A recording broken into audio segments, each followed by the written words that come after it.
Let me ask you something. When you are going down into a rock hard crevasse, what do you like to grab onto the most? History, I'd like to follow me down the rabbit hole. History, I'd like to, frankly, I want to know. Hello, and welcome to HILF, History I'd Like to Fuck, where history is a party, and everybody's coming. I am your host, Dawn Brody. And today, it's an intimate affair, girl, as my guest is my favorite H2F, my real-life husband, Andrew Melby. Now, a little over 6 weeks prior to recording this episode, he and I took a road trip with our 6-year-old daughter, Beatrice, and our little dog, Yogurt, that took us through the Grand Canyon.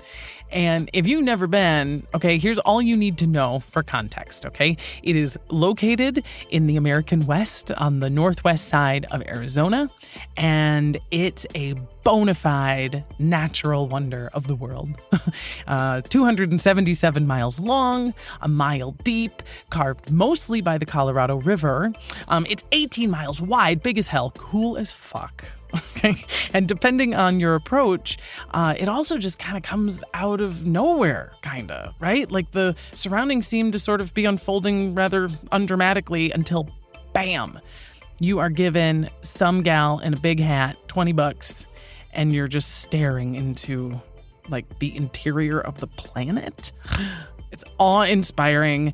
And Melby and I both, we asked each other and the friendly park ranger so many questions while we were there that I knew that a proper HILF was warranted. So we are recording this at our house.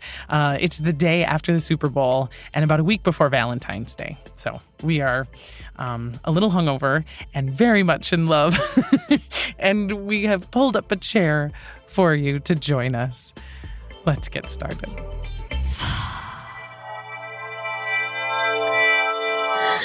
Oh, my darling. I am honestly as nervous and like, I hope this goes well as I am with any other guest. I doubt that. It's true. Oh. Every guest has seen my tits. Like, that's just... I was going to do a spit take, and I didn't want to ruin it. But it's not just that we're married and totally in love, but this is your third time on the podcast. You're the only guest I've ever had 3 times, so to speak. We've had it many more times than that. This week? This week, my darling. Later today. For listeners who are getting to know you for the very first time. They know you're my husband. Hot. They know you're eye candy. Babe. What else must they know about you in order to move forward with this episode? I recently shaved my beard. It's true. It's a big deal in the family. It is. I used to have a beard. Kind of miss it. The mustache is cool. I kind of feel like one of these like Mounties from the park, so that's good. If I put a cowboy hat on, it's a good look. It is a good look. And I don't want to say that it was the inspiration, but there was sort of this fella on a mule rode by us, and I think you, me, and Beatrice were all like, shit, that's cool. That's cool looking dude. No, that's it. I direct stuff, and work in production and, make commercials and little promos, and I like comedy and, It's cool shit. You have a cool shit. And you work in Capital H Hollywood for Capital N Netflix, but you don't speak for the company. I don't. But what do you hate most about your boss? Nothing, actually. That's true. You really are, actually. I wish I could dish, but like it's just kind of a happy place to be. But you have worked with a ton of huge big names and celebrities that people know of. Who's the best kisser in Hollywood? And I can't even joke about that. But do it again. It's because you're too important. Well, See, I can say I blew Jimmy Fallon. Nobody cares. Nobody. I'm going to get a letter. Nobody cares. But if you said it, Maybe it might be a thing. I don't know. I have to. I get to review the first cut. Yeah, that's true. That's true. Okay, well, let's go with a safer question then. What is the sexiest thing about me? Do you want me to answer honestly? Yeah. I don't think we have enough time in this podcast. Just alphabetically then.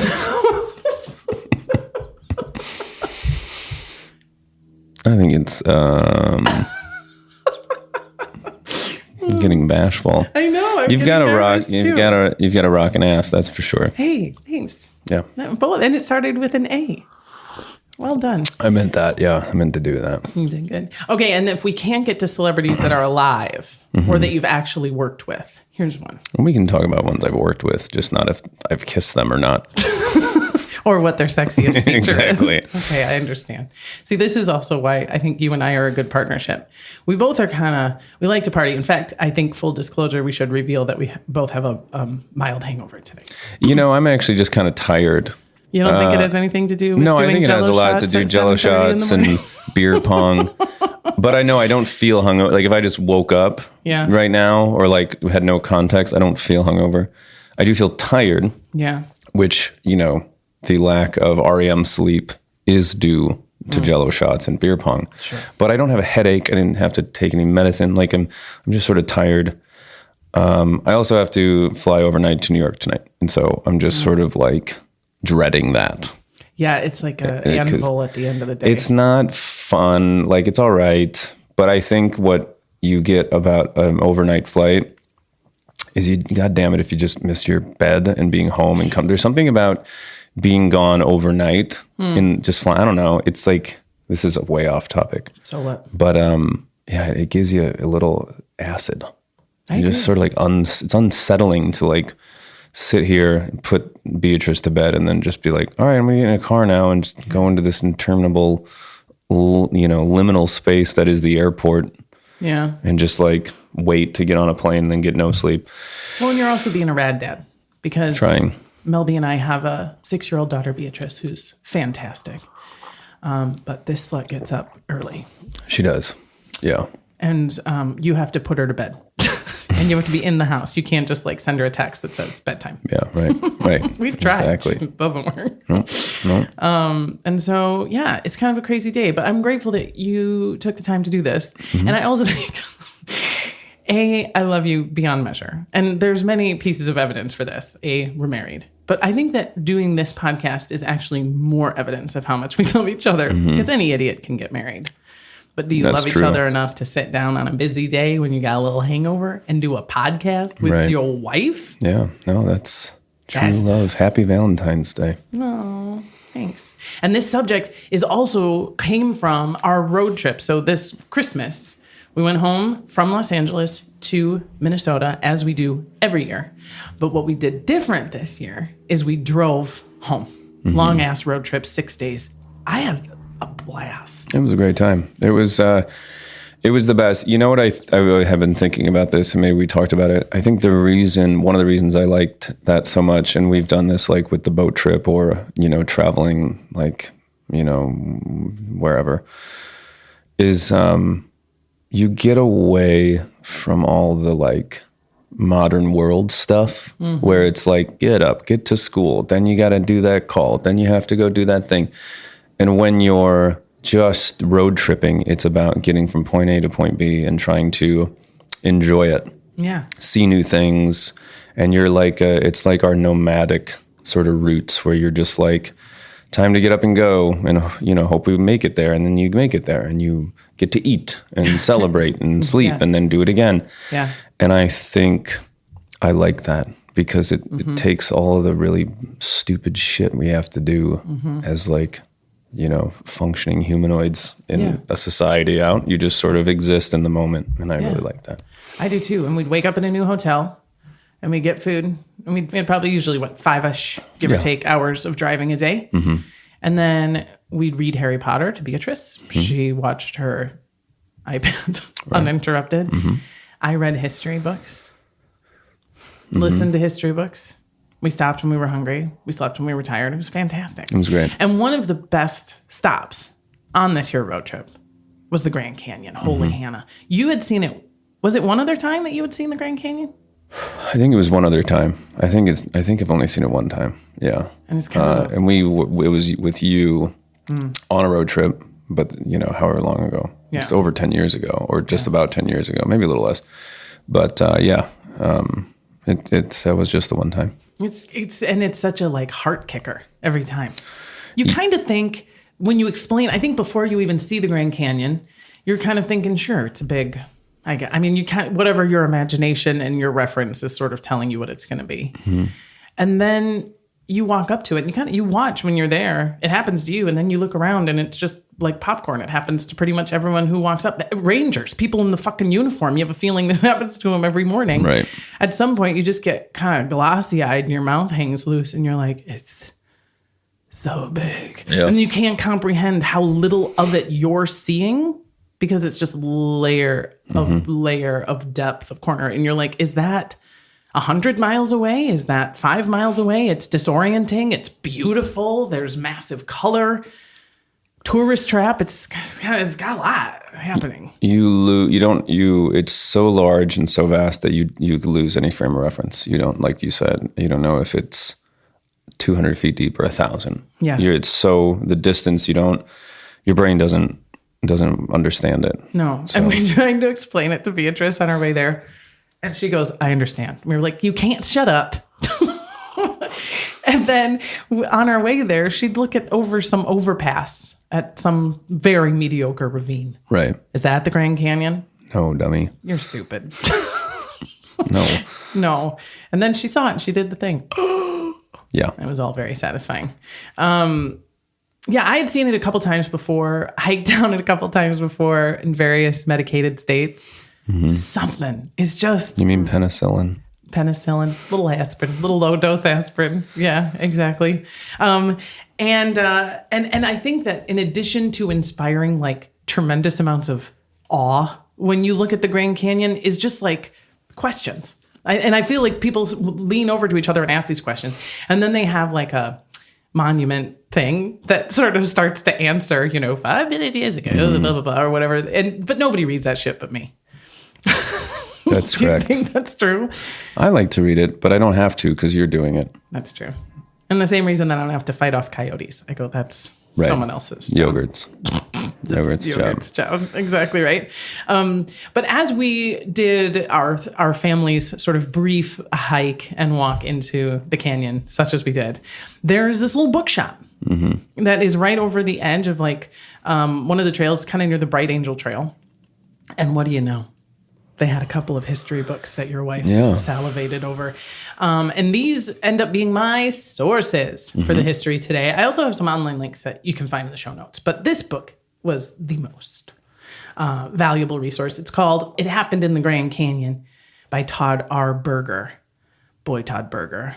He served it up for us. Remarkable events that shaped history. Printed in 2016. And what is so particularly great about this book is it's basically just stories, collections of stories. He has in the description that this book is to relay the history of the Grand Canyon through particularly prominent, weird, mysterious, or poignant events. Fuck. It's a great log line. And I was like, that's me, man. And then what I couldn't find in this book, I found from Ranger Matt.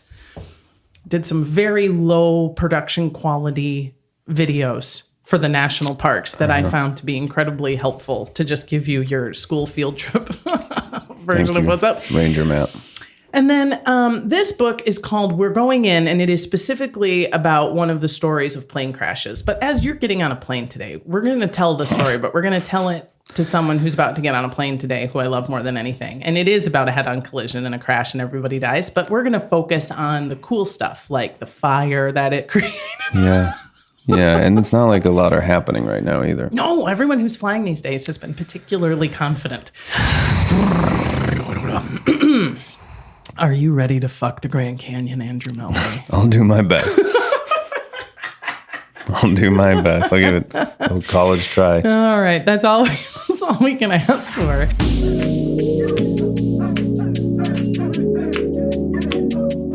My darling, do you want to hear the plan? for the HILFing ahead of us? I do. All right. So I went through our friend Todd Berger's book. Of the stories that Todd Berger thought were the most interesting and the most fuckable, I have curated yet again a list of 6 stories that I think are the most fuckable. And we're going to go through them in chronological order. Love that. I have a good pun, too, for when... You have a pun? Yeah. Do you want me to set you up for your pun, or do you just want to serve it up cold? Cold I know pun. you have a plan, but is it a grand plan? Oh. Do I'm work with hoping the to best. find more.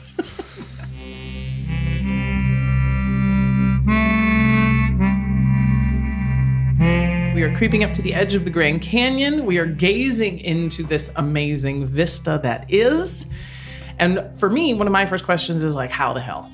Like, what happened here? You know what I mean? Right. Was this a comet? Is this a breakage situation? I know it evolved over time, but like, was it like a singular event? Like, what are we talking here? And our friend Ranger Matt has an answer for you. And you're going to be delighted to know that it has a cool anagram. And it's not only a cool anagram, all you have to remember is dude.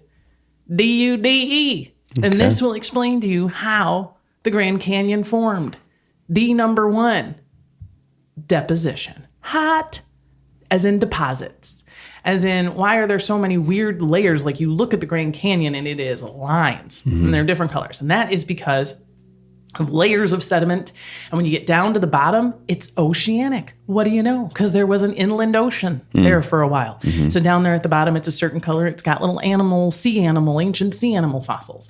And then you've got, we had a desert for a long time. So you're going to have a long, like big section of like sand from when it was a desert dune. And then, and it looks like a cake, which I love. And then you got the tall parts, which are high as fuck. Like the highest part of the Grand Canyon isn't just sea level, it's 7,000 feet above sea level. So then you get into your harder rocks and snow and shit. Fucking neat. D number 1. The U stands for uplift because I love this part. So plate tectonics, you understand, made mountains when the various plates under the earth hit each other, right? And we get our wonderful earthquakes here in California. And that's the reason we have the Sierra Nevadas and various rocky outcroppings. It was plate tectonics that did the Grand Canyon too, but it's like they're way chiller about it. Right, and it right. took a lot longer. So they would still push stuff up, but instead of pushing up like a point, they like raise a whole plateau. So that's why you have like long distances that are of a certain elevation and then a break and then another one. Right. Uplift. Love that. The second D in dude is down cutting. So why do we see the layers of a layered cake is because something cuts through all of those things at one point. And the down cutting, that'd be the water flows, girl. And because the Colorado River goes from such high elevations to such low elevations, she can cut. Sure. Girl, she's sharp as shit. And and she's fast and she's winding. And so she can really, like an electric knife, cut them things down. And then the last E is erosion. So the rainfall, right, gets into them cracks. And because it's elevation and climate, it gets hot and cold over the seasons, which puts huge splits into the cracks that it makes. So where you have a small crevasse, very quickly you're going to have a larger one. And then those large chunks fall off and land down, go sideways. You get Right. presto, change-o. You get the Grand Canyon. The oldest rocks inside, do you want to guess? I'm really bad at this kind of stuff because I don't. I get lost in the numbers because you could be like 1 billion years old and I'd be like, sure, that sounds right. Or like 2,000, I go, yeah, that seems so long. I don't know, 20,000 years old. Okay.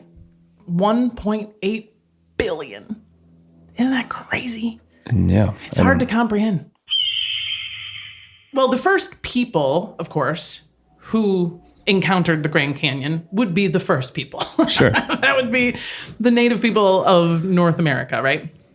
And there are still several active native tribes that live and work and have never left the Grand Canyon, right? Some of those tribes are the Havasupai, the Hopi, the Howlupai, the Paiute, the Navajo, the Zuni, and the Apache. I'm not naming them all, and I probably didn't even pronounce them all right. I mean, no disrespect.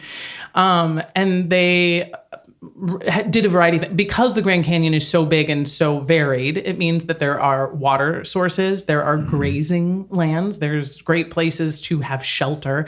And they would, of course, have some competition in and among those tribes. But for the most part, it was a very healthy, happy, peaceful ecosystem.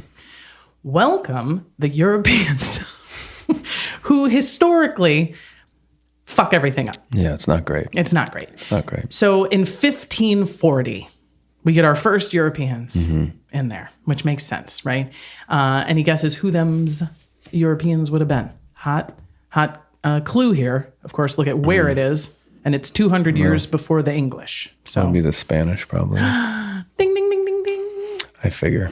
Exactly right. It was Francisco Vasquez de Coronado, which, if you're a big Indiana Jones fan, The Last Crusade starts in the Grand Canyon with the Cross of Coronado. And that's the whole deal, is that they're looking for kind of Spanish artifacts from when they were there first. Right. And so the Spanish get there, and they're not looking for the Grand Canyon.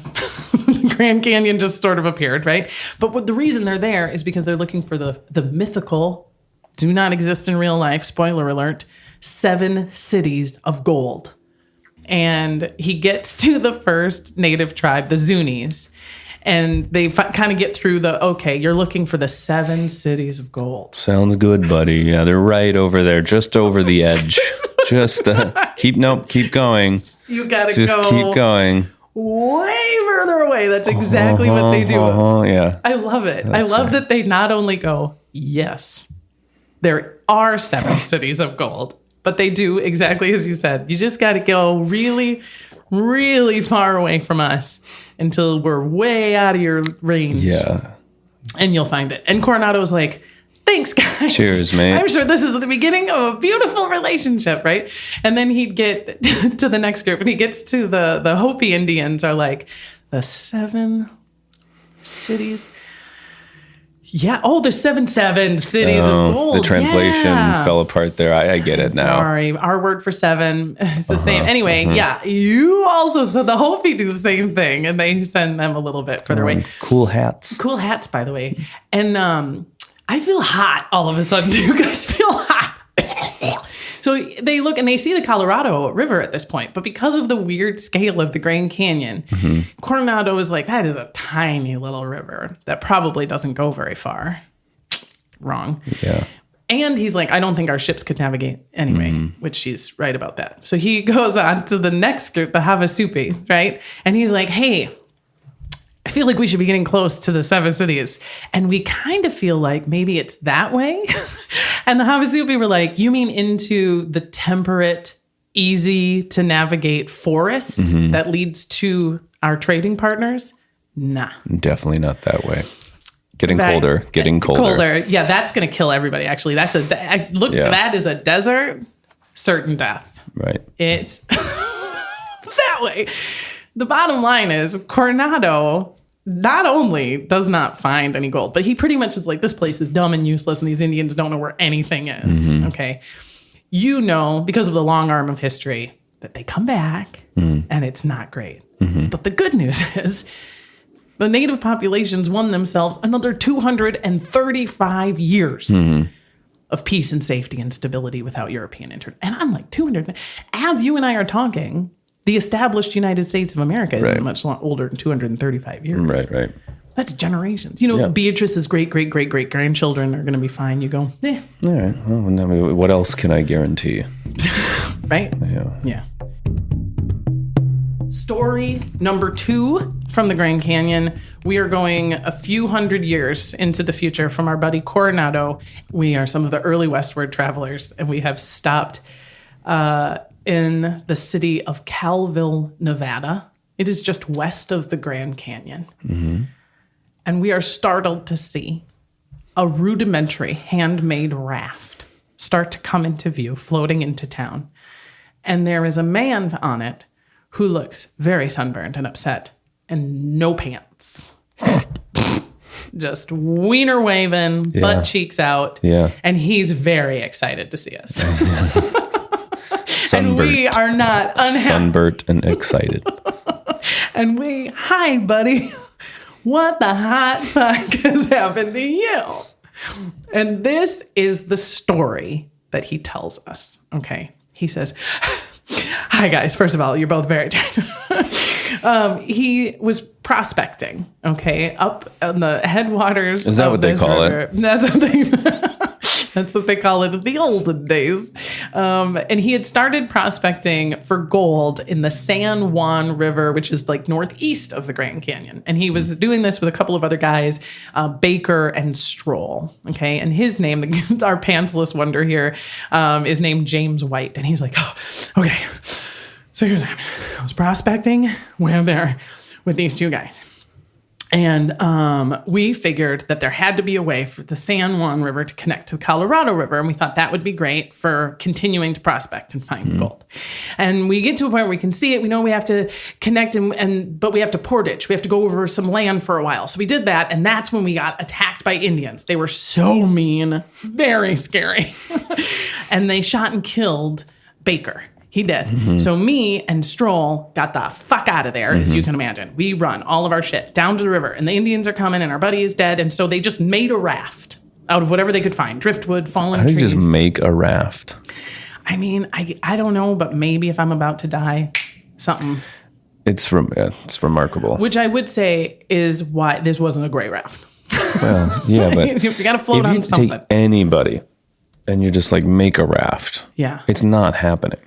No. It's not happening. And that it wasn't a great raft is sort of besides the point. Yeah. That a raft was even made is remarkable. Yeah. Well, and to be fair, that raft that they made don't last long. It keeps breaking apart and they got to make a new one. Yeah, right? Right. And they can't find a safe way to get off because I myself have never been whitewater rafting on the Colorado River. We did do, though, a little whitewater rafting in Thailand for our honeymoon. Yeah. Scary stuff. And we know the Colorado River is like the whitewater rafting place. That's where you do it, right? Yep. So you can imagine how fucking nuts it was about to get for these guys. The Madison Square Garden it of is. whitewater rafting is what they always say. That's what they always say. The T-shirts are innumerable. Yeah. So they get on this raft. They get away from the Indians. And at one point, this guy Stroll falls off, drowns. Fuck. So now it's just James White on his own.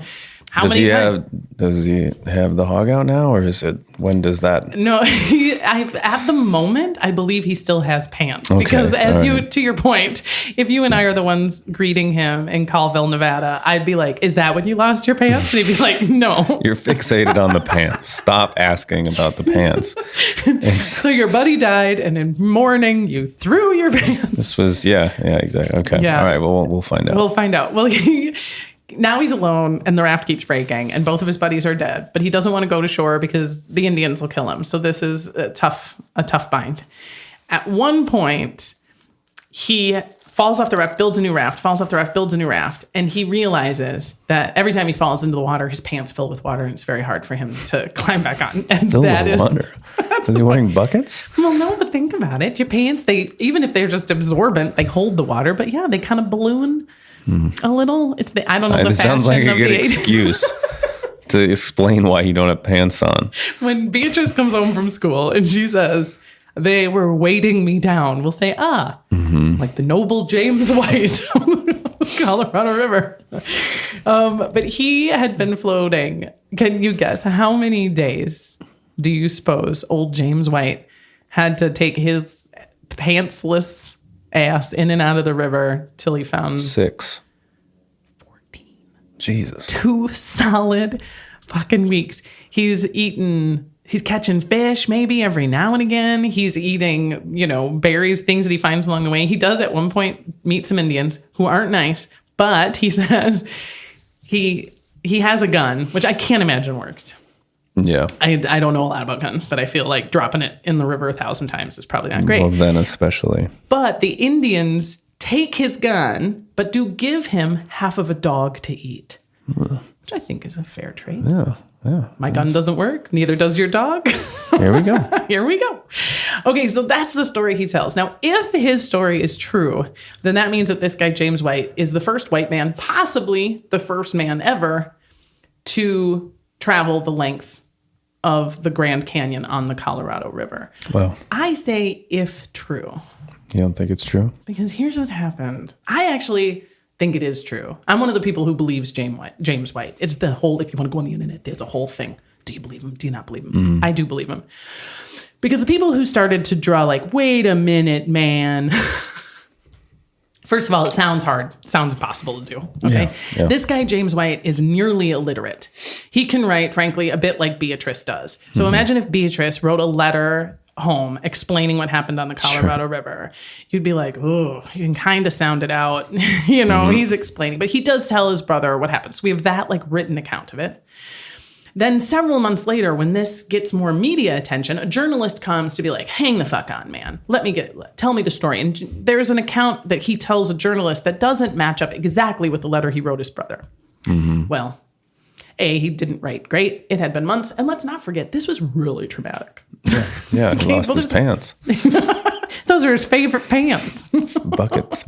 Let's not forget, too, the prospecting didn't go well either. Right. It's a big L. Yeah, big L. But then the main deal was that just about a year and a half after his trip, then the real powers that be intentionally navigate the Colorado River with a purpose of being the first to have done it. And also we write a book. And then we also are majors in an exploratory, right? Right. And the person who did that was Major John Wesley Powell. And boy, howdy, is there Powell stuff. Yeah. All over the Grand Canyon. Yeah. Lake Powell, cabins, roads, gullies, all that stuff. And they navigate that river with a bunch of fucking guys, with a bunch of money given to them by the Congress. They were going there to be the first. And if they're gonna go there with all this money and all this prestige to be the first to ever do it, there can't be another one who did it. Right, you can't have that be the deal. Also, once they did the trip, they were like, no chance. This dude did it. No fucking way. This thing is scary. This guy bare-assed it all the way down. Who cares? There's no chance old butt cheeks White got his titty down this river. No chance. And then it comes down to the public. Like, who are you going to believe? Right. Major Wesley Powell. Sure. Or this illiterate ass. I'm going with pantsless. Right. You and I are in complete and total alignment. Yeah. And if you want to read more about James White adventure and determine for yourself who was the first to travel down the Colorado River, you can find them links in the show notes. I don't have any pictures of his butt. I really wish I did. Are you ready for the third tale in our journey on the Great Colorado River? We're having a third. Finally. Bringing in a third. It's been too long, and I figured this was the best possible way to introduce. I will say this story does involve stiffs in the form of mummies. This is the story of the Grand Canyon mummies. Right. We both do this with our head. What the fuck? Here's another one that starts with a story. Okay. It is April 5th, 1909. This is 42 years after our ass cheeks, old White, washed up in Colville, right? That means 42 more years of like, what can we do here in the Grand? Our Lord and Savior. Our Lord and Savior, exactly right. BC and you know the guy. Also, Teddy Roosevelt has gotten his hairy, tubby little arms around it. And we got national parks. This park isn't quite a national park yet, but we're getting there. We're getting that this is kind of a special spot, right?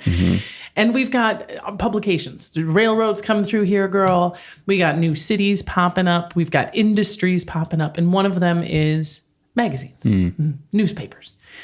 And on April 5th, 1909, the Arizona Gazette publishes a banger, all right? This article tells the tale of prospector G.E. Kincaid, who's like, I and a number of archaeologists from the Smithsonian have just determined conclusively that not only were the first humans here from Asia, but the first humans here were probably Egyptian. Right. And you don't have to have a real firm grasp on history or geography to be like, This is a Pangea thing? Well, it's not untouched by the idea of Pangea, but not really, because it's suggesting that it was like advanced Egyptian civilization, which is on a continent that is pretty far away from here. And also, we're not on a coast. Like one of the things the Grand Canyon is not is coastal. So once yet. you've got, that's right, not with that attitude. And he's specific. He's not like, oh, they're Egyptians. He's like, here's how I know. All right. I found tablets with hieroglyphics that date back to Ramses. Okay. He goes, I found me a tunnel. This tunnel is a mile long. It goes underground into a huge chamber. And there are scores of passageways that go off of this main tunnel. I found, he says, hundreds of rooms, some of which include these like Buddha-esque idols sitting cross-legged. We found urns. We found cups of copper and gold, a seed-filled granary, a crypt with tiers of mummies, not a mummy. We got like stacks of mummies, like where you put towels next to the pool. Multi-mummy. Multi-mummy. There, he says, this whole underground city area, whatever, could have held up to 50,000 people living comfortably in these caverns. He said it had kind of a snaky smell. There were some places he didn't want to go because it smelled. What does a snake smell like? I don't know. He says it so many times. Snaky smell. He didn't want to go in there. Snaky smell. Yeah. They quote Professor S.A. Jordan of the Smithsonian Institution, who's like, fuck yeah. I was there and I saw it. Stinky smell. Stanky snake. No, snaky. Snaky stank.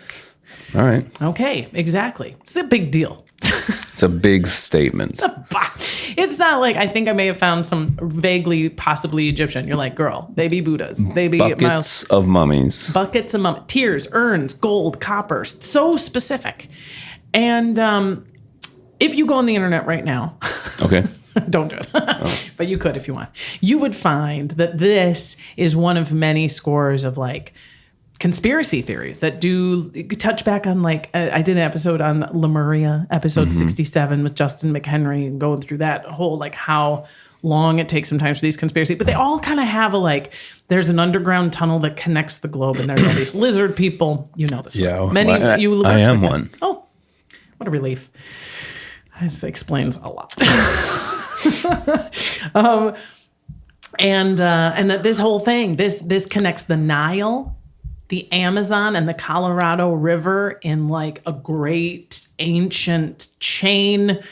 Ancient aliens kind of touch in on this, and then if it's true, they say this is true.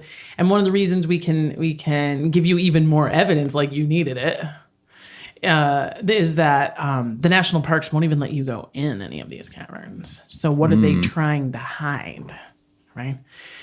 And then here's where the cynics come in. Do you have any doubts that every word they've said is true? Because I'm ready to reboot them. Yes. This story, you have doubts? Yeah. But I just told you he was so specific.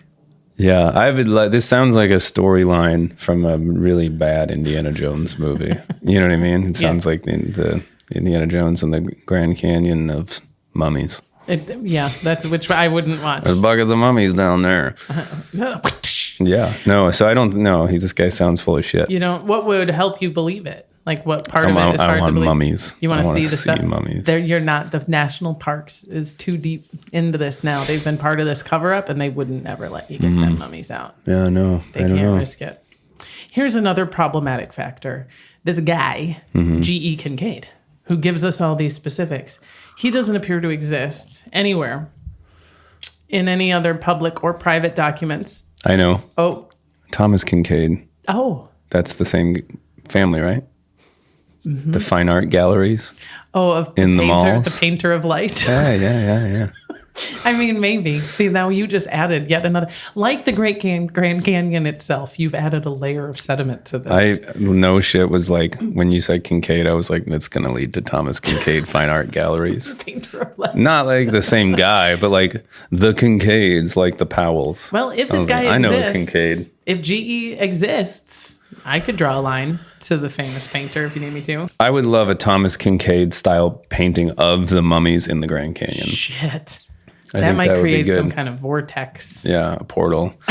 Yeah. So yeah, there's only one like reference to this guy anywhere in the world, and it's in that same newspaper, the Arizona Gazette. It's like, G. Kincaid is leaving on a great expedition to Yuma. And it was like, other than that, no, doesn't appear. Yeah, weird. The the guy quoted from the Smithsonian Institution, S.A. Jacobs, also he doesn't, or S.A. Jordan, he doesn't appear to exist either. And the Smithsonian has been like, we don't have any record. And the only like retort that they ever seem to have is, this is all part of the cover up. It just shows like how deep and grand the cover up is, that the national parks have teamed up with the Smithsonian to pretend there aren't Egyptian mummies in the Grand Canyon. But this is where we're not that far off from this. No. And I think that's the problem. People are like, oh God, what's the truth anymore now? People are so crazy. It's like, no, they've been crazy. We just know about it. There's too much. We know too much. Right. The internet's too big. We weren't meant to know all this crap. Then it was like, crazy Kincaid. And it was like, but that's exactly it. It's like, well, that's because it's covered. They're covering it up. The cover up does seem to be sort of the new modern version that explains like why. And you kind of go, well, what? Okay, so if it's a cover up, what is the purpose of the cover up? And they're like, can't, so you don't know the truth. Because what if you knew the truth? If citizens knew the truth, then and I just don't buy it, because there's so many times that like we are bludgeoned with a really uncomfortable truth, and we just go, like, remember when we found out aliens were real last year? Yeah, that didn't seem to be a truth. It didn't seem to be a truth that we couldn't handle. In fact, it seemed to be a truth we couldn't.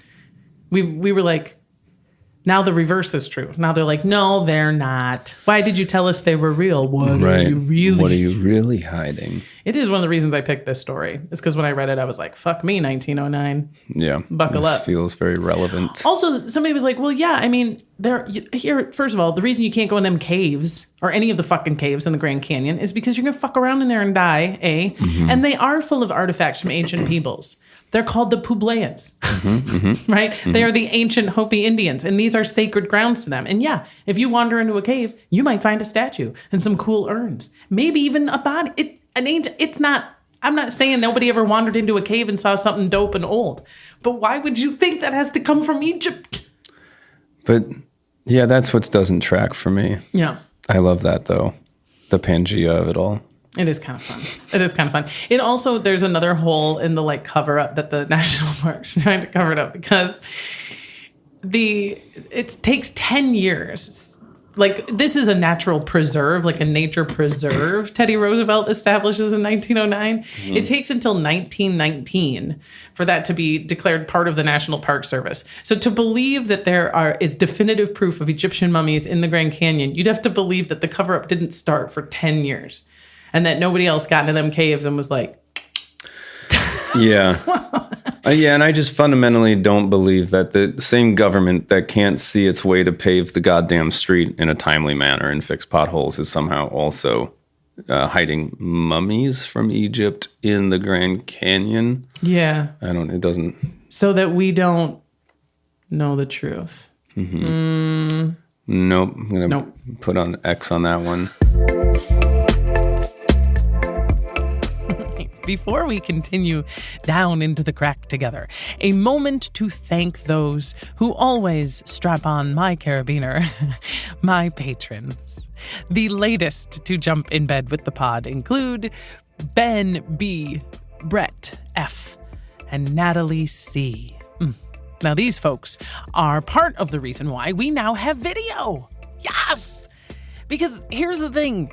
I'm on camera all the time, right? And you heard what Melby does for a living. Okay, so it's not for lack of expertise that HILF has been almost exclusively an audio-only experience. It's that, it's a lot more than just pointing a camera and hitting record, girl, right? For one thing, Mama's got to do her hair. And then there's the editing the footage and storing it and syncing it with the good podcast audio, right? And generating clips. That's time. These books don't read themselves, okay? I still got a kid, right? But in part with the help of my patrons, I now have the equipment and the software I need to make this recording stuff a breeze. All right. And my new partner, Big Comedy Network, is doing the heavy lift of editing and getting these on YouTube to get us seen. Yes. So if you want to play your part in HILF's world history entertainment domination, go to patreon.com/HILF podcast and Follow me, follow me, follow me, follow. Follow me, follow me, follow me, follow. Follow me, follow me, follow me, follow. Follow me, follow me, follow me, follow.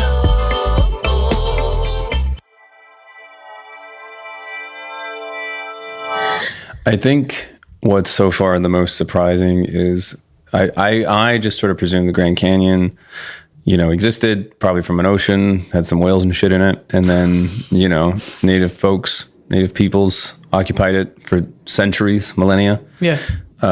Europeans came and did a bunch of awful shit. And then we made it into a national park. And here we are. I wasn't expecting mummies. I wasn't, the level of castle intrigue, I guess, is a little surprising. Yeah. It's kind of fun to just see like humans do human shit. Yeah. But like everything else in the Grand Canyon, it's just like a little more precarious and bizarre, I particularly love this next story, and it's kind of a two-parter. And it's also because it's just like a perfect example, I think, of like when human beings come in, like our friend James, dick out, and just like, thank goodness for the Grand Canyon we're here, because we are finally able to manage it. Right, exactly. Right? Yeah. So the first one comes up in 1924. Okay. And so 1924, that means that this is now a national park. It is the government runs this place. Okay. And in 1906, almost 20 years before this, Roosevelt had sent this part of the Grand Canyon as a nature preserve and a game preserve, especially like the big plateaus. And that meant that you were not allowed to hunt any of the game there. And they did encourage everyone to kill the predators. Mm-hmm. So it was like open season on mountain lions, wolves, coyotes. What could go wrong? What could go wrong? At the same time that they kill all of the predators, the livestock moves out. There's like a huge organized ranching that just is like, you know what? This is actually not worth it to ranch in the Grand Canyon, in addition to the fact that they don't like us here anymore because we're a national park. It's really hard to get our shit to market. It's a stupid place to do that. It's a stupid place to do that. It's a really dumb place to do anything but like look at the stars, I think. Yeah. And so they're like, we're out of here. So the livestock were competing with these kaibab deer. Okay. So there's the kaibab plateau, and these are the kaibab deer. They're the game that are mostly living out there. And them and the livestock had been sort of competing for like grazing grounds. Livestock are fucking gone. No more mountain lions. Boy, howdy. And kebabs. them kebabs can dance. And they repopulate in a way that I think naturally anyone would. And so in 1924, they're like, oh shit. Okay, when they're trying to figure out how many of these kaibab deer do we have. Back when Roosevelt made it a game preserve, there were about 5,000. Okay. Estimates in 1924 are like, we think there's probably about 25,000 of them now. And then other groups were like, it's like 50,000. And there's some like hindsight that is like, I think we might have had like 100,000 of these kaibabs, aka too many. It's a lot. I don't know. I've just learned what these are, and I know that's too many. They're too many. And I looked at some pictures because I was like, they sound kind of cute. Kaibabs. Are they little deers? They're big deers. They got the big racks. Kaibab. And these fucks, they got the big horns, and they know what they're doing. They got the big, so they look different. Oh yeah, wow. Exactly. This is an impressive animal. It's a big dude. I was picturing like a bit more of a, like mule deer. I did too. I was picturing kind of a small, no, it's the Grand Canyon. They get big. They got big. All right. So we got these deer. Okay. So they're like, what are we going to do? We got too many of these guys. Okay. So this committee, everybody's favorite, a committee is assembled, and the committee says, all right, there's basically three things we can do. If we want to prevent a mass starvation over the course of the next winter and the following year, whenever, it's going to be terrible. We're bodies of these deer just rotting and, terrible. It's going to be awful. To prevent that, three things. One, we trap them.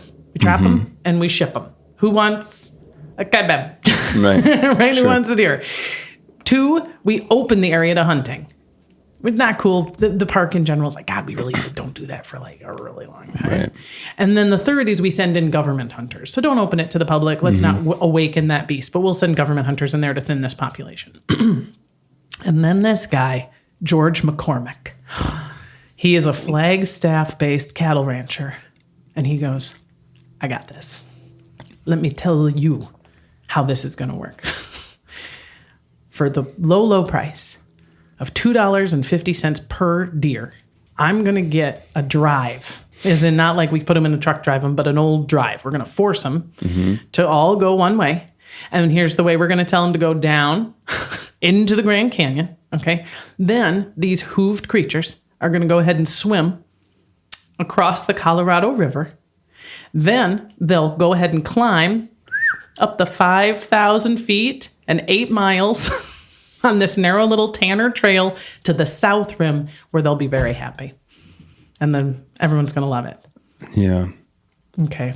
I have questions. Okay, go ahead. No, it's Go a ahead. sort of a No, rhetorical statement. Well, what do you think? Do you think the national park said, great idea, Mr. McCormick? Or do you think they saw Definitely. this? They definitely thought it was a good idea. And they did it. Yeah. It depends. If it was like a drought year, I could see it actually being fine in the water because horses don't really swim well, but they cross rivers all the time. It depends on if it was a drought and how rapid. I think it's probably a shit show just because it's a lot of them. And, I'm getting sort of a cats with tasers sort Not of easy, yeah. visual. Well, and this guy, McCormick, said that he could do this, even though as he mapped it out, he lost 2 horses. Oh, good. They were That's a like- good start. But he was like, I think the deer are going to be all right. Yeah. But yes, your prediction, the parks go, great. Fuck it. Fuck it. So on December 19th, they get 72 Navajo Indians on foot. We got 25 rustlers on horseback. Old McCormick is like, okay, Time to go. let's do this. Over what? How long? Well, they start in the morning. Okay. And they encircle the herd that they want to move. They're thinking if we can get like 10, 15,000 of them out of here, like that would pretty probably good. be a good start. And they start to circle them and zigzag and do the thing so we can get them to the edge and then they'll go down. Remember the whole plan? Okay. What do you think happened? I'm They just very all curious. fucking fell. What do you think? Did they just all fall? It feels like a lemming scenario, doesn't it? yeah, Like, yeah. is this just a bunch of broken legs and antlers? Yeah. Is this And you're just like euthanizing them at the bottom of the thing. graveyard down Yeah. there? That was what I was afraid. I read it. I read the chapter like, oh God, oh God, oh God. You will be, I think, as delighted as I am to learn that deer aren't the same as cattle. Well, this is something I didn't ask, but I was kind of thinking, I was like, I don't think you heard deer. Deer don't go. And so they're all kind of a every deer for itself sort of creature. Right. And so they just, they Yeah, just kind of it's keep chaos. They just, they get to the edge where they want them to go down and they just hang a left or a right and fuck off. And are like, we're not going down there. We're not rams. Look I at us. don't know you, sir. And so they and the crowd, boy howdy, to get a video of this, Mm-hmm. man, to go be a fly on the wall. Tourists thought it was great. None of the deer go down the way they were supposed to go. None of this fucking works. But I have the best news. Like, it's the best. And then a blizzard rolls in. Actually, there was a guy trying to roll on this. And part of the reason he doesn't have any footage is because a blizzard starts rolling. Sure. And everyone goes, well, shit. Not only did none of this work, but they're not going to starve faster than we thought because here comes the snow. And over the course of that winter and into the spring, there was no starvation event. Everyone was fucking fine. The deer population leveled out pretty naturally. There was no extensive starvation or die-off. And it just is one of those stories from history where you're on the edge of your seat chewing your nails and they go, everyone was good. So they didn't do anything. Exactly. This They is just fucking left it alone. this is an interesting result too, because I have for the record, like, I don't object to humane hunting, but this, like, well, we have to because of the population, because the population is exploding and we don't want them to, like, starve. which of course, like empathetic, you're like, of course not, you know what? Right. I've always thought that was bullshit. Sure. And it's like, you're solving a problem you're creating. Yeah. So to bring it back home, it's like when you're just killing deer, they don't change their behavior. Yeah. Right? They don't do anything to alter their herd. They don't, not herd, but like they don't change where they live, how they eat, where they sleep, because they're just dead all of a sudden. Now, someone on the internet, I'm sure, will be like, you're fucking wrong about this. But they'd have to go through me, baby. well, thank you. Nobody talk to me like. I don't, because it's nature, like it does what it needs to do. And does that mean starvation for some, like, sure, I guess. But Yeah. it's a mentality, I think, that we have to go in and solve a problem that like nature has a solve I also for. think And that it doesn't make I don't think it actually makes sense. No, and I think it's also sort of like the lesson sort of doubly learned there, right? Because the shooting the predators to start with, and then believing, okay, we fucked up when we went in there and killed all them predators. So we have to fix it. And it's sort of like, even if it's a man-made problem, does not mean it needs a man-made solution. Right. You and I learned a lot of lessons, I think, from the kebab deer situation. And so did the national parks. And everyone was kind of like, we're not sure exactly what lesson we learned. If it was that we shouldn't do anything anymore or we should do like what, we're not sure what the lesson is. But the good news is that in 1980, they had a similar situation and got to fuck it up in an entirely new manner. Yeah. Okay. So 1980, we have a problem with wild feral burros. Okay. And a burro is basically a mule, but the distinction is that a mule is generated, if you will, by having a male donkey breed with a female horse, and their child is a mule. If two mules, right, mate out in the wilderness and they have a baby, that's not a mule, it's a burro. Okay. Because it wasn't made with a donkey and a horse, it was a donkey horse baby. Made with another donkey horse baby. Yeah. And if that's genetically, I think that matters. Okay, They may look sure. a little different, but that's the general deal. The issue is, though, people have been bringing their mules into the Grand Canyon, as we've established at this point, for over 100 years, right? The prospectors were bringing them down there, the traders, everybody. And then many of these mules just, for a variety of reasons, they live down there. All of a sudden in 1980, we got a burro problem. There was a very, very popular book published in the 1950s about this fictional, big-eyed, blinky burro named Brightly. Brightly the burro. And there's a big statue of Brightly outside a couple of like the major hotels. And everyone's like, oh, these burros, and they're floppy-eared and they're big-eyed and everybody loves them. But fucking shit. We have too many of these fucking things all of a sudden. And we don't know what to do with all these burros.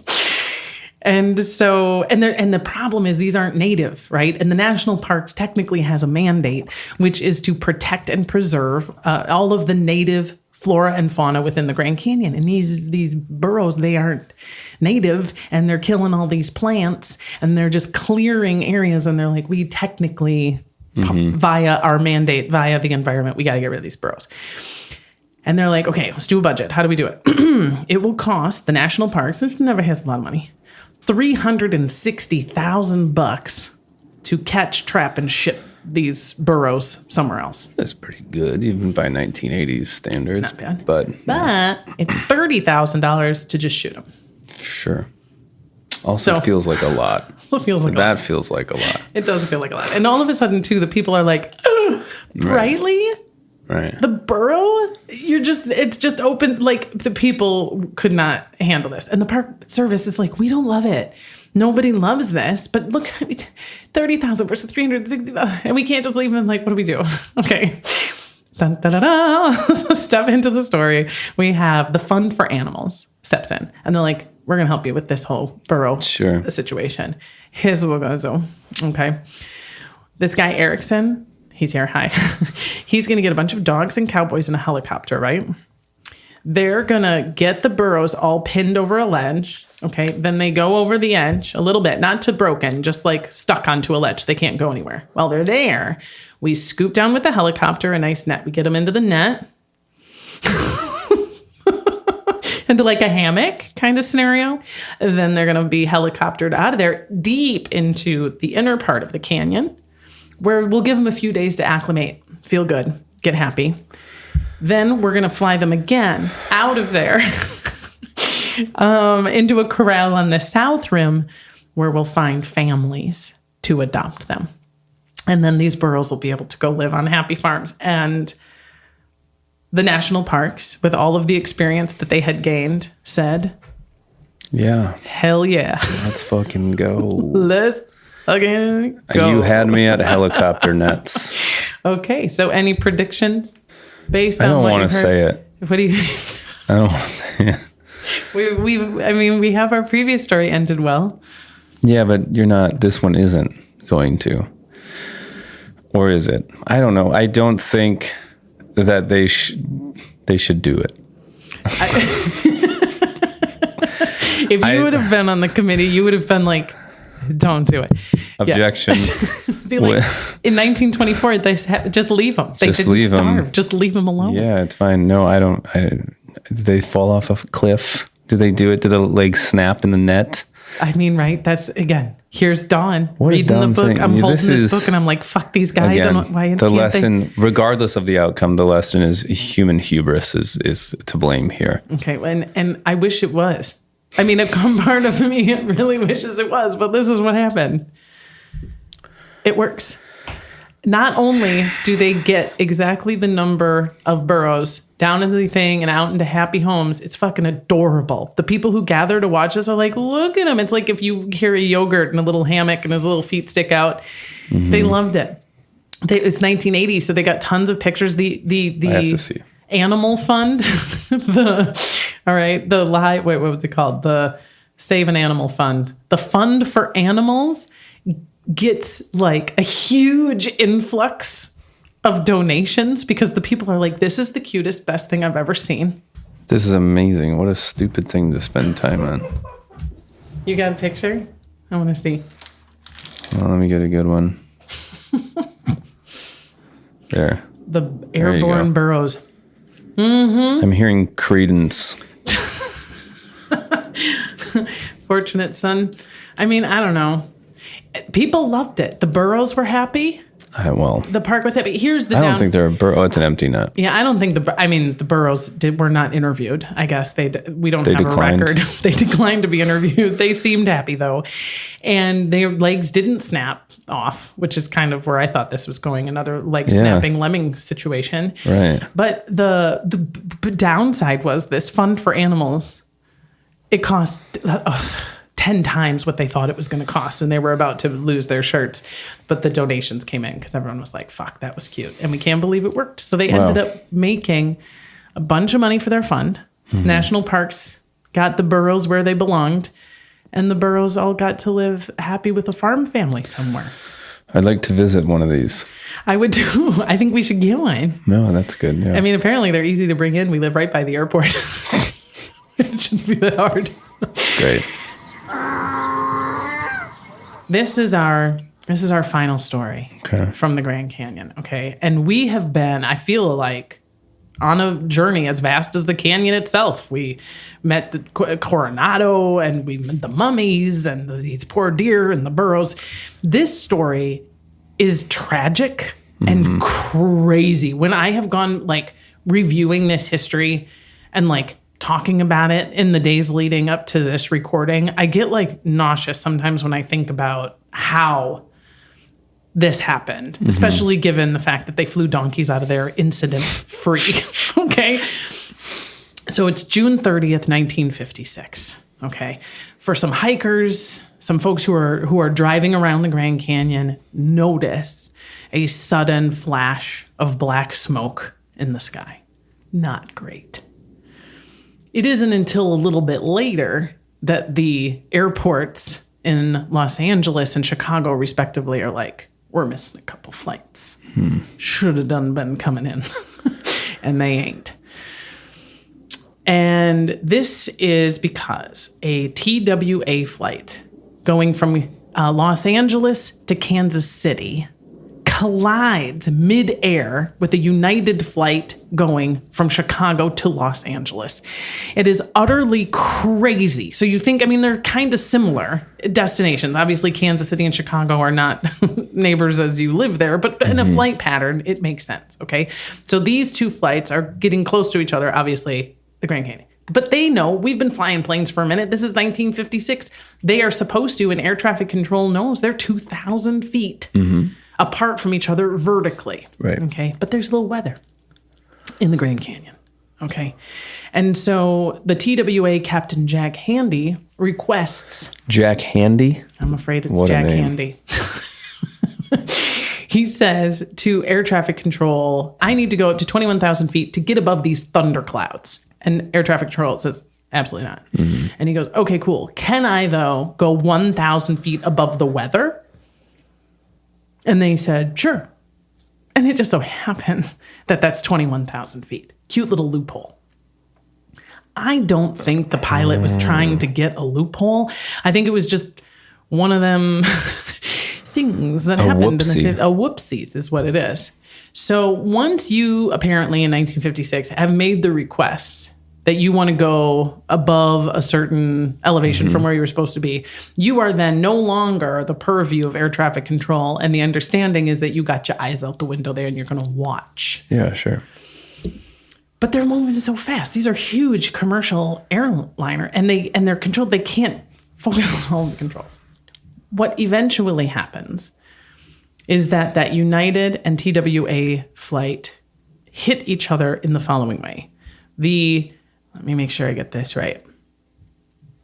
Okay, so the left wing of the TWA flight slices. And the TWA is going to the Midwest. Yes. Yeah. To the fuselage of the United flight. One of them bursts into flames. I mean, they both crash. They find the wreckage, but one of them had gone into flames immediately, and the other one crashes for a hot minute, realizing once they get below the clouds that they're going into the Grand Canyon. The voice recorder, right, is separate. What they heard, what air traffic control heard, the last words were, "We're going in." Jesus. And the recorder that they were able to recover has a lot more sort of vocal evidence of how long they were aware and how many things they kind of tried to do. It was 125 passengers and crew, no survivors. The two planes crashed in very different locations. And the second location took hikers, very experienced National Guardsmen to even get to it and begin to remove the remains. And that was the point. They were like, these two planes definitely hit each other. They kind of knew, but it just seemed so fucking crazy. Right. But they were like, we can see paint scrapes from that plane on this plane. Like when you hit a cart in the parking lot, it's not that hard to figure out. Right.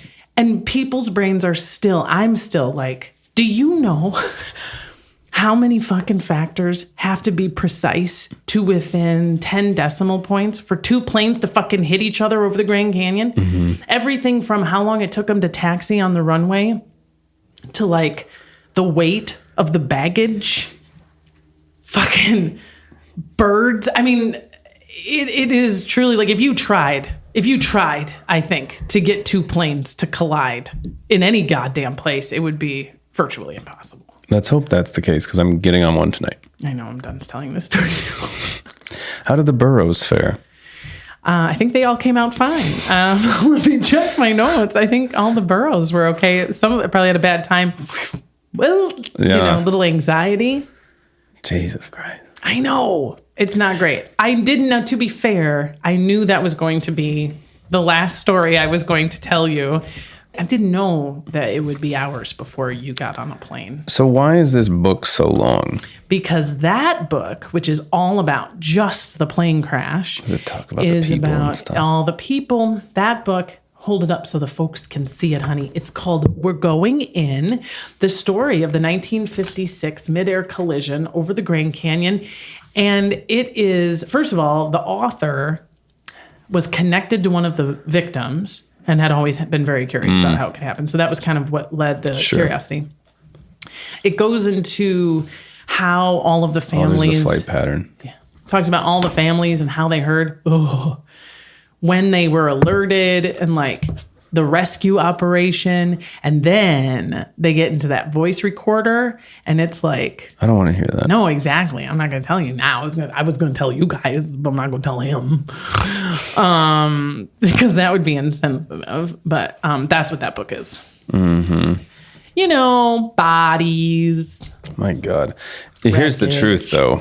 I mean, it's awful either way. You kind of want to be the one on fire, right? The explosion. That's always my feeling. I've always said, you remember Independence Day when that stripper goes up to the top of the building with the sign that's that's 100% me. Yeah, that's you. Because best case scenario, the aliens are like, hey, girl, you made us a sign. That was so nice. We're going to set you up in an alien palace with like all the good stuff. Because he got crafty. We like that. Or they vaporize you, but then you're vaporized. And you don't have to like, who am I going to cannibalize first, my daughter or my husband? Right. Well, this one was a bummer. Yeah, not great. It was one of those like, oh, that sucks. Tell me everything, because it really is fascinating and just awful. I mean, of course, it's terrible, but you're just, it's one of those marvelous sort of how the hot fuck and who was on there. I mean, that was one of the reasons why I was super stoked about reading the book, is because, I don't know, there's a thread of what ifs that come from who were all these people and where were they going. And this is one, if I may, that I kind of wanted you to get. We were in the gift store, and I was like, what the fuck? The story of the 1956 Grand Canyon Midair collision. And it's crazy to not have heard about this. I think it's because the Grand Canyon's so massive, and it was also 70 years ago. Yeah. Also, people don't like hearing about these things. But it's such an exceptional story to land in the Grand Canyon. At the same time, it's quite big. So, if you're going to land in anything. Yeah. Well, that was actually, there's some big, like, interesting nautical history aeronautical history in this book, too, because, airplanes are new. We generally speaking invented airplanes and cars at roughly the same time. Right. And then helicopters came along a little later. And when people were like, do you think we could land a plane in the Grand Canyon? They were like, no chance. We might not even be able to fly over it because it's crazy. And that was kind of true for the deal. You know what I mean? Right. And then you get the evolution of like the first plane that actually landed inside the Grand Canyon. That was kind of crazy. That was like, advancement in aeronautics. That was huge. And then the helicopters, they were like, do you think a helicopter can land in there? And they were like, no, absolutely not. No chance. And then, we fucking figure it out. It's a lot of fun. What, you might say there's a lot of layers. Okay, so pop quiz. What is the one word that you need to remember if you're trying to recall how the Grand Canyon was formed? Dude. I don't remember what it stands for, though. That's okay. That's a good start. Yeah. Deposits, uplift, downcutting, erosion.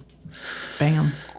Deposits, uplift, downcutting, erosion. My favorite is uplift. What about you? A little bit downcutting myself. Oh, my love. Listen, that was fun. It was fun. Almost as much fun as being in the Grand Canyon with you was talking about the Grand Canyon with you. I was going to say, I thought that the Grand Canyon was the highlight of the trip. But this makes me want to go back even more. Yeah. It's a place that it's fine to go once and be like, I did it. But it really is something I think you could go a couple dozen times. Absolutely. And not even scratch the surface. Like it's in, like you can't put your arms around it. But there's so much to it that I think it's worth many stops, and it's one of the most interesting and compelling landmarks, it is natural happenings we have in the Western United States. It's a wonder of the natural world. Absolutely. Mm-hmm. The next time we go, I want to hike down to Phantom Ranch. Okay. There's like a few campsites, that you can get to down below, and they are in 8 miles, which isn't that big of a deal. You can do that. And you have to bring all of your own water because there's like not necessarily going to be water down there. But then you get to go to a campground that only the coolest, most mobile, let's not be ableist. Of course. But still pretty dope to get down there. And you get to see what all the people carved in the windowsills. And you know what I mean? Probably have the best whiskey ever. And I guess. Introduce yourself to the guy who wrote, just say hi. My family and I noticed you and your thighs and your mustache earlier. And did you know that there were burrows carried out of your on a giant net cuddle? You want to get my sleeping bag? I'll tell you all about it. Mm-hmm. I don't want to go anymore. I will not be, I'm assuming. You are the love of my life. I love you. And I appreciate this. Thank you for taking me down to the... No. I don't have a pun to go out down, on. Let's try it. We went down together. Hard as a rock. Down together. Second best crevasse in the family. Second... Sediment. Layers. Layers of... I'll tell you what, my sediments for you are... Sediments. That's the joke. Is that the joke? I would go tomorrow. And I love you very much. I love you too, baby. Oh, boy.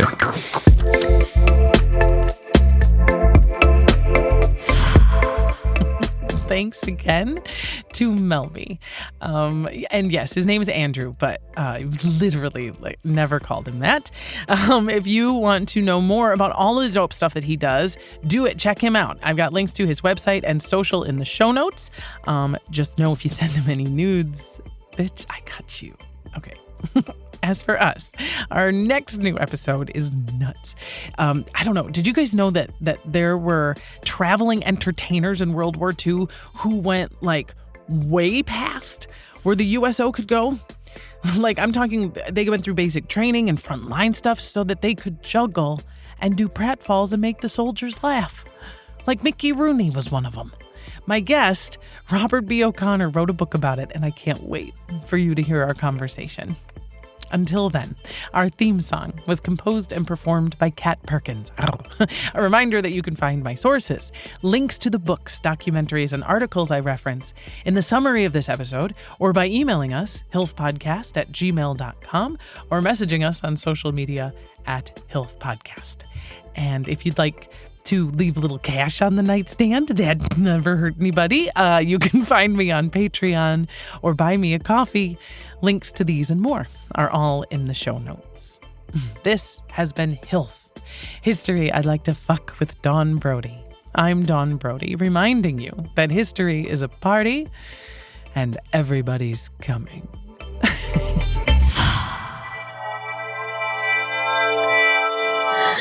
Is there anything else, my love of my life, that you would like to say about me, my eyes, my body, our love, or the Grand Canyon? Yeah. The Grand Canyon, in my opinion, is second to your beauty. Good one. My love runs as deep as the Grand Canyon is.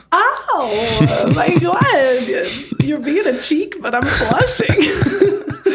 And I'll be your donkey that you can ride down to the bottom of it. Oh. All right, I'm going to go get my spurs on, everybody. We got to go. Thanks for listening.